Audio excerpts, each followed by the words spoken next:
Hello everyone, it's me Sneha Singh and welcome to preparation B. आज हम कर रहे हैं ज्योग्राफी क्लास 6 की एनसीईआरटी की बुक। पार्ट 2 है ये। पार्ट 1 का लिंक आपको डिस्क्रिप्शन या फिर आई आइकन पे मिलेगा। और एनसीईआरटी की बुक और जितने भी टीचिंग एग्जाम रिलेटेड कंटेंट है सब आपको चैनल पे मिलेंगे। तो स्टार्ट करते हैं। लास्ट में आपको एक क्वेश्चन भी मिलेगा जिसको आपको कमेंट सेक्शन में आंसर करना है। राइट होगा तो मैं उसे लाइक कर दूंगी। ठीक है, तो स्टार्ट करते हैं। इस वीडियो में हम कर रहे हैं कंटेंट चैप्टर 2 से। चैप्टर 3 के कंटेंट इसमें नहीं है, ध्यान रखें। अब हम देखो बात करते हैं, ये क्या है। ये दिया है मैप का 2D इमेज है ग्लोब का। तो अगर इसमें मुझे कोई कंट्री बतानी है तो किस जगह पर है, कैसे मैं बताऊंगी। तो बताने के लिए हमने इंसानों ने अपनी सुविधा के लिए पृथ्वी पर कुछ रेखाएं बनाई हैं। इमेजिनरी रेखाएं हैं, मतलब काल्पनिक हैं, वो रियल में है नहीं, मतलब धरती पर है नहीं, हमने सिर्फ अपनी सुविधा के लिए बनाई है। तो वो कौन सी रेखाएं हैं और क्यों बनाई है, ताकि हम कोई भी जगह को आसानी से चिन्हित कर सके या बता सके कि कहाँ है वो, इस वजह से। तो पहला प्रकार है लैटिट्यूड्स। जो आप देख रहे हो ये जो रेखाएं हैं इन्हें हम कहते हैं लैटिट्यूड्स। ठीक है, या फिर अक्षांश या फिर समांतर रेखाएं, पैरेलल्स भी बोलते हैं। पैरेलल क्यों बोलते हैं, क्योंकि इसमें जो दूरी होती है एक रेखा की दूसरी रेखा से, वो सभी जगह समान होती है। सभी जगह समान होती है, जैसे कि समांतर रेखाओं में होती है कि नहीं। समांतर रेखाओं में सभी जगह दूरी क्या होती है, समान होती है। उसी तरीके से ये भी है। तो इसमें जो सबसे बीच वाली रेखा है जिसे हमने 0 डिग्री अंश माना है, वो कौन सी रेखा है, विषुवत वृत्त है या फिर विषुवत रेखा है। वो कौन से अंश पर है, 0 पर है। ठीक है, तो ऊपर जाने पर ये जो अंश है वो क्या होते हैं, बढ़ते जाते हैं। क्या होंगे, बढ़ेंगे। यहाँ पर 0 है, यहाँ पर 15 है, फिर 30 है, 45, 50, 75 और यहाँ पर जाने पर कितना होगा, 90। और सेम इसी प्रकार यहाँ पर भी है। तो जब हम ऊपर जाते हैं तो 15 डिग्री ये क्या हो जाएगा, ऊपर कौन सा पोल है, नॉर्थ पोल है। कौन सा ध्रुव है, उत्तरी ध्रुव है, तो ये नॉर्थ होगा, 15 डिग्री नॉर्थ होगा। और नीचे जाने पर ये क्या होगा, 15 डिग्री साउथ होगा।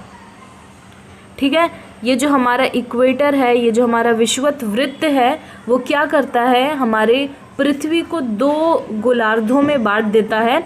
ऊपर का जो हिस्सा है वो क्या है, मेरा उत्तरी गोलार्ध, और नीचे का जो हिस्सा है वो है मेरा दक्षिणी गोलार्ध। ऊपर का है नॉर्दर्न हेमिस्फीयर और नीचे का है सदर्न हेमिस्फीयर। तो ये थे लैटिट्यूड्स। अब इसके बाद जो दूसरा प्रकार आता है वो आता है मेरिडियंस ऑफ लॉन्गिट्यूड या फिर देशांतरी याम्योत्तर।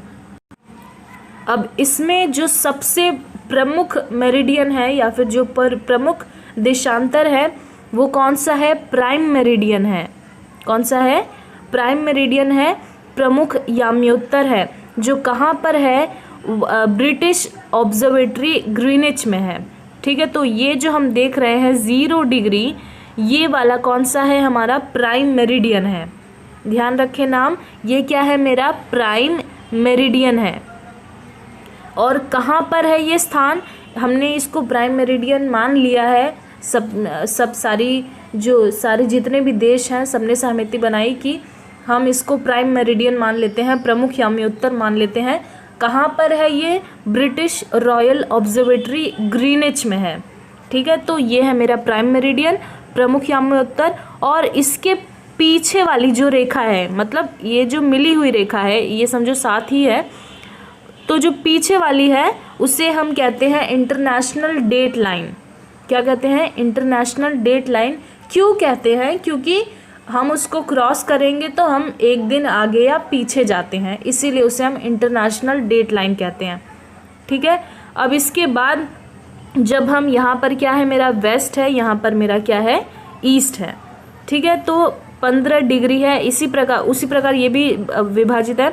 अब यहाँ से ये 0 है, ये क्या है, 15 है, ये 30 है, ये 45 है, ये 60 है। इसी प्रकार ये आखिरी तक कहाँ तक गया है, 180 अंश तक गया है। कहाँ तक, 180 अंश तक।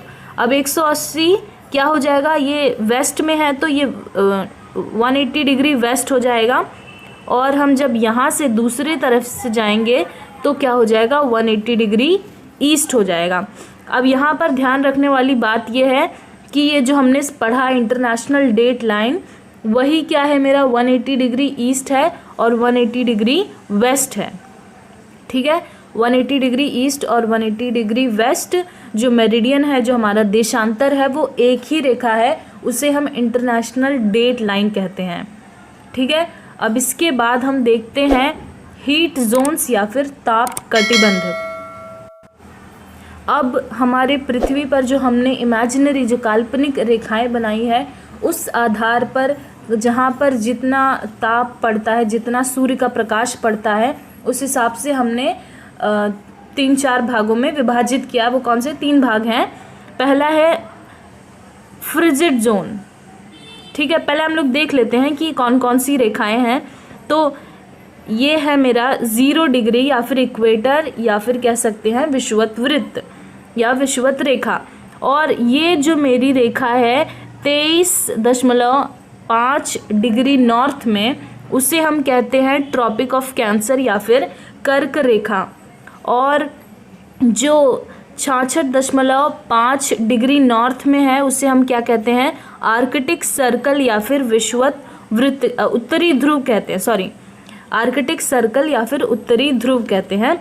और जो साउथ में है 23.5 डिग्री जो साउथ में है, जो हमारा दक्षिणी ध्रुव पर है रेखा, उसे हम कहते हैं ट्रॉपिक ऑफ कैप्रिकॉन या फिर मकर रेखा। ये बहुत ही इम्पॉर्टेंट रेखाएं हैं, बहुत ही ज़रूरी हैं, ये तो बेसिक्स हैं, आपको ज़रूर ही पता होनी चाहिए। और जो दूसरी रेखा है 66.5 डिग्री साउथ में है, दक्षिण में है, वो क्या है, मेरी अंटार्कटिक सर्कल है या फिर दक्षिणी ध्रुव वृत्त है।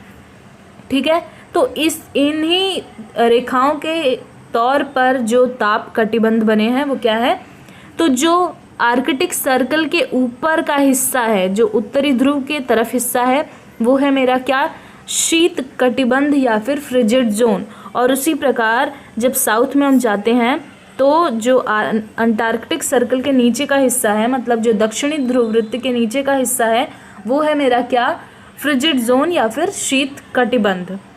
अब उसके बाद दूसरा जो जोन आता है, जो कटिबंध आता है, वो कौन सा है, टेम्परेट, जो ट्रॉपिक ऑफ कैप्रिकॉन और अंटार्कटिक सर्कल के बीच में है ना। उसी प्रकार ट्रॉपिक ऑफ कैंसर और आर्कटिक सर्कल के बीच वाली जो जगह है, बीच वाला जो हिस्सा है, वो कौन सा है, मेरा टेम्परेट जोन है। टेम्परेट है मतलब वहाँ पर जो सूर्य का प्रकाश आता है वो ज़्यादा नहीं आता है, इसलिए हम उसे कहते हैं टेम्परेट। टेम्परेट मतलब मॉडरेट है, ज़्यादा ही धूप नहीं आ रही है, तो उसे हम कहते हैं शीतोष्ण कटिबंध।